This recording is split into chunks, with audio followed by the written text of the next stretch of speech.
लेकिन हिंदू दर्शन की इन मान्यताओं को, जो विश्व को प्रेम और मैत्री का संदेश देने वाली हैं, यदि उनको स्वीकार किया जाए तो उसका एक बड़ा व्यावहारिक लाभ होता है। विश्व में हिंसा और द्वेष कम हो जाएगा। मैं फिर आपको न्यूयॉर्क ले चल रहा हूं, और वहां एम्पायर स्टेट बिल्डिंग के ऊपर जब मैं पहली बार गया तो वहां जाने के बाद मुझे सचमुच बड़ा आश्चर्य हुआ। एक दूरबीन किसी ने दे दिया, मैं उससे देखने लगा, तब तो लोग कुछ ठीक दिखाई पड़ रहे थे, जैसे थे वैसे लगभग दिख रहे थे। लेकिन उसके बिना जब मैं झांक के देख रहा था, तब मुझे जितनी छोटी छोटी कारें थीं, मुझे ऐसा लगा ये खिलौना है।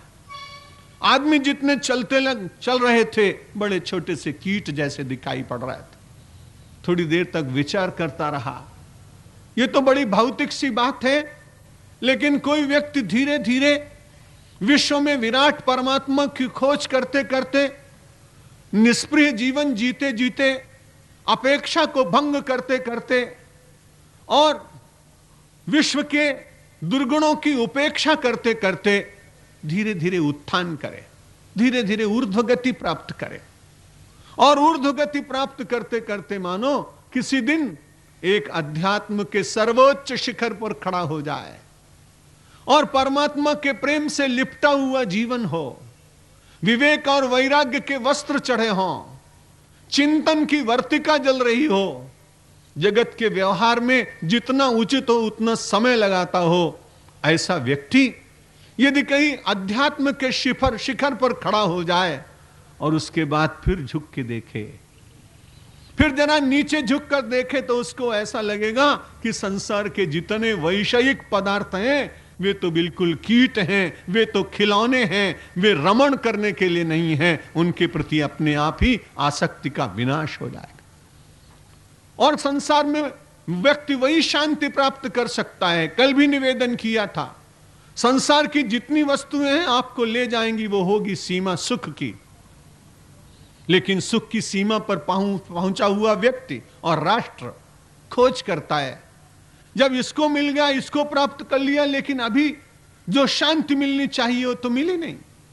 संसार के भौतिक पदार्थ अपनी सीमा सुख पर ले जाते हैं, लेकिन अध्यात्म का सामान्य दर्शन, चिंतन और अभ्यास धीरे धीरे व्यक्ति को भले सुख कम प्रदान करता हो, लेकिन उसे शांति के आसन पर बिठाने का अधिकार प्रदान करता है। विचार करने की बात है, मानव की वास्तविक याचना क्या है, मानव की वास्तविक इच्छा क्या है। सुख तो आपको मिलते हैं, वे स्थायी रहते नहीं। इच्छा न होने पर भी वे अपने को छोड़ते चले जाते हैं। आयु की दृष्टि से और अन्य दृष्टियों से भी देखें तो वे सदा व्यक्ति के साथ रहते नहीं।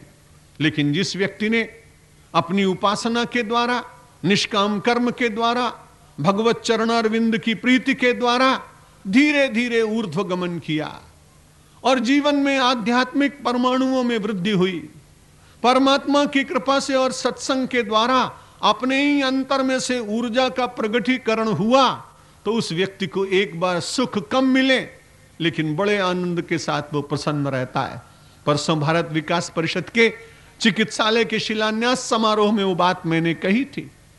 यदि कोई संपन्नता में ही पूरा आनंद लेने वाला व्यक्ति हो, तो वो सुदामा के नाम लेने में भी संकोच करेगा। लेकिन एक ऐसा व्यक्ति दिखाई पड़ता है भारतीय इतिहास का कि जो अपनी विपन्नता में भी परमात्मा का पूर्ण स्मरण करके और संपन्न दिखाई पड़ते हैं। यदि सुशीला बहन ने उनको आग्रह न किया होता तो वे निश्चित रूप से द्वारिका न गए होते, लेकिन द्वारिका जाने के बाद संपन्न व्यक्ति, संपन्न के शिखर पर विराजमान पूर्ण पुरुषोत्तम स्वरूप भगवान, किसी आध्यात्मिक व्यक्ति को इतना आदर इतिहास में दिया जा सकता है, यह एक अद्भुत घटना है। सुदामा उनके मित्र थे इसलिए उन्होंने आदर किया, यह एक दूसरी बात।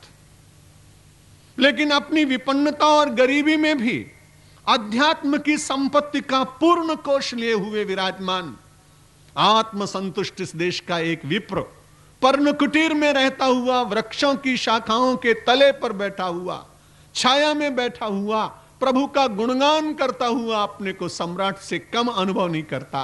इसलिए बहुत आग्रह करने पर जब वे द्वारिका गए, आज तक आपने देखा होगा राष्ट्रपति के पास राष्ट्रपति आते हैं तो वो इंगित करते हैं, पास के सोफे में बिठाते हैं। आप टेलीविजन पे हर 10-15 दिन में देखते हैं। लेकिन कभी ऐसी घटना आज तक हुई नहीं कि विश्वपति परमात्मा श्री कृष्ण और एकदम द्वार पर आया हुआ दरिद्र ब्राह्मण, अध्यात्म संपन्न, अध्यात्म सम्राट सुदामा, आज पहली बार देखा लोगों ने कहा कृष्ण भगवान ने दरिद्र अपने मित्र सुदामा का स्वागत किया। मेरी दृष्टि यह है, एक अध्यात्म सम्राट ने दूसरे अध्यात्म सम्राट का स्वागत किया, और स्वागत ऐसा किया कि अपने स्वर्ण सिंहासन पर बिठाया, बराबर के आसन पर नहीं।